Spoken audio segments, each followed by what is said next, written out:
National theatre festival भी हो रहा है, उपस्थिति भी आपके नज़र के सामने है।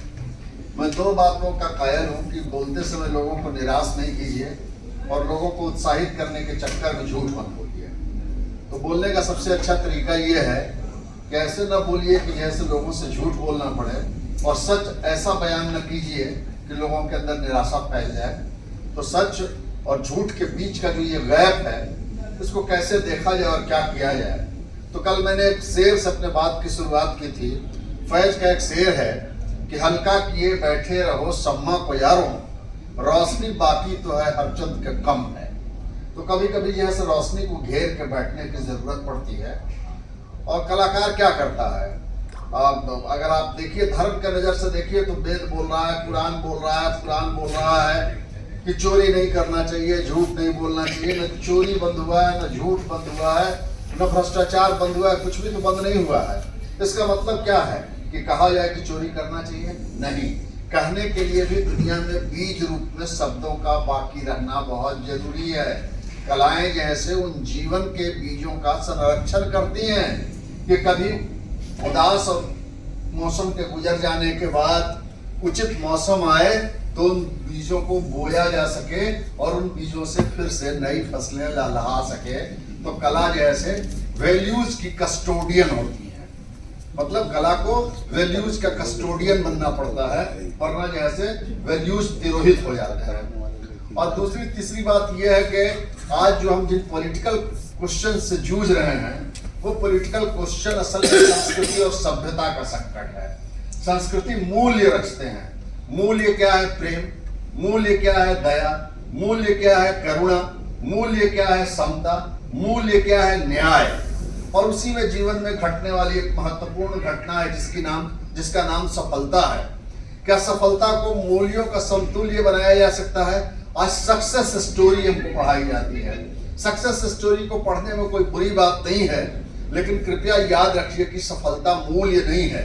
क्योंकि सफलता अगर मूल्य होगा तो अपने समय में रावण बहुत सफल था। अपने जमाने में हिटलर जब तक उसकी हार नहीं हुई थी तब तक दुनिया को उसका सिक्का चलता था। तो अगर सभ्यताओं के आप पुजारी बन जाइएगा तो आपको एसेंशियली हिटलर की भी पूजा करनी पड़ेगी।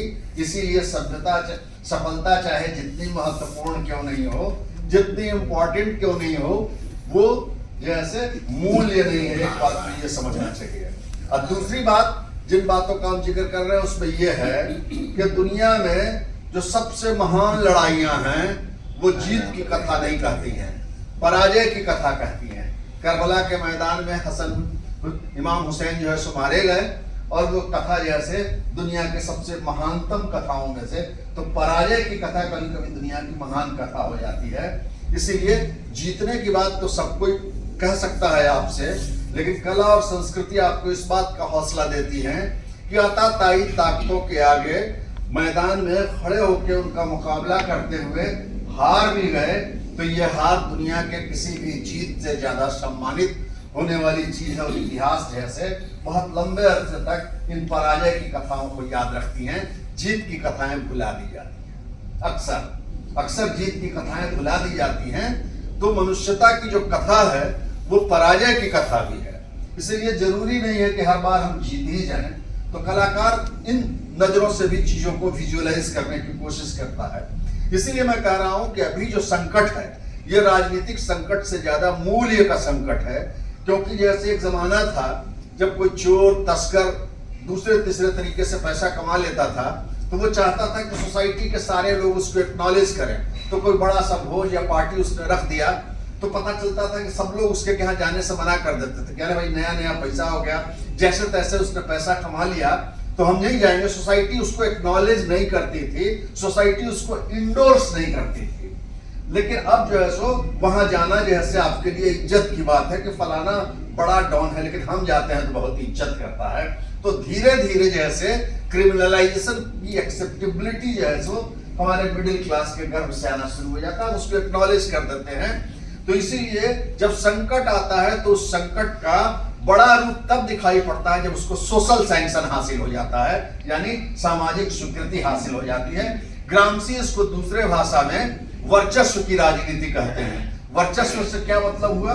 ये वर्चस्व से मतलब ये हुआ कि हम एक छोटा सा उदाहरण आपको देना चाहेंगे जिससे आप ये समझ सकिएगा कि कला और संस्कृतियां जैसे करती क्या है। अब एक छोटा सा उदाहरण ये है कि एक औरत है, उसका हस्बैंड जो है दारू पी के उसकी पिटाई करता है, खूब कमाता धमाता है, बच्चों को पैसा नहीं देता है, कुछ भी नहीं देता है। हम लोग 4 आदमी इकट्ठे हुए और हम लोगों ने जाके उससे कहा कि भाई ऐसा है कि ये बदमाशी कर रहा है तो तलाक मत लो, कुछ ज्यादा हो जाएगा, केस भी मत करो। लेकिन कल मोहल्ले के 5 आदमी हम इकट्ठा होते हैं और उस तुम्हारे हस्बैंड की लानत मलामत करते हैं, पूछते हैं कि ऐसा क्यों कर रहा है।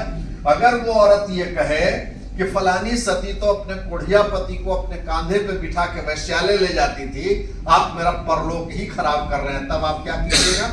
इसीलिए जिनके लिए आप मुक्ति की इच्छा रखते हैं, स्वयं वो मुक्ति की इच्छा से युक्त हैं कि नहीं, ये एक बड़ा सवाल हो जाता है। इसी को आइडियोलॉजिकल हेजेमनी कहते हैं, इसी को सांस्कृतिक वर्चस्व कहते हैं। और इसीलिए संस्कृति के क्षेत्र में जब लड़ाइयां चलती हैं तो वो इसी वर्चस्व को तोड़ती हैं, उसकी आजादी की इच्छा से उसको मिलवाती हैं।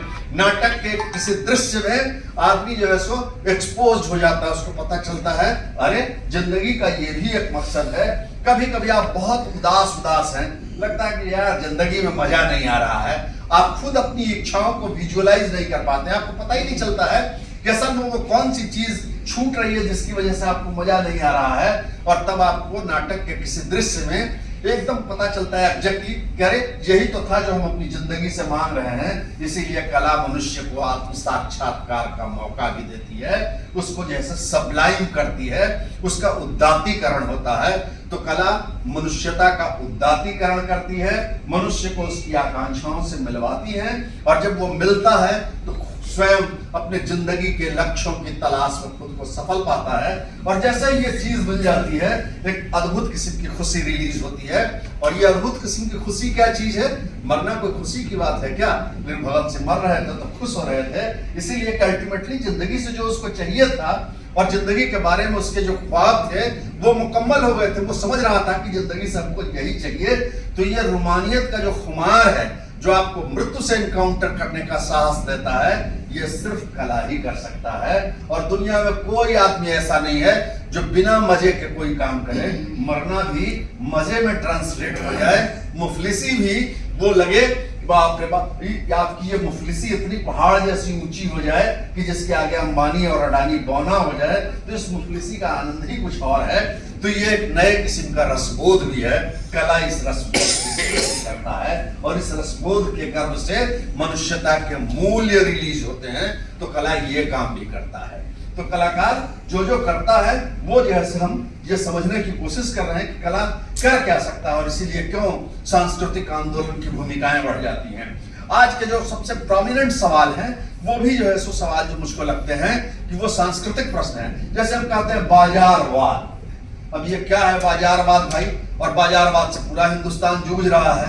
तो हम तो इसको ऐसे उदाहरण से अक्सर कहा करते हैं कि एक लड़का है, घर से चला, माता जी ने उसको जैसे पूड़ी और सब्जी बना के अखबार में लपेट के और वो कपड़े में बांध के दे दिया। अब पेंट्री में अच्छा खाना नहीं मिलता, जाएगा वहां खाना खाएगा। अब जब पेंट्री में वो चढ़ता है तो उसको पता चलता है कि वहां जैसे 10 लड़कियां जो हैं, और जिसको हम पाश्चात्य संस्कृति कहते हैं, वो पाश्चात्य है।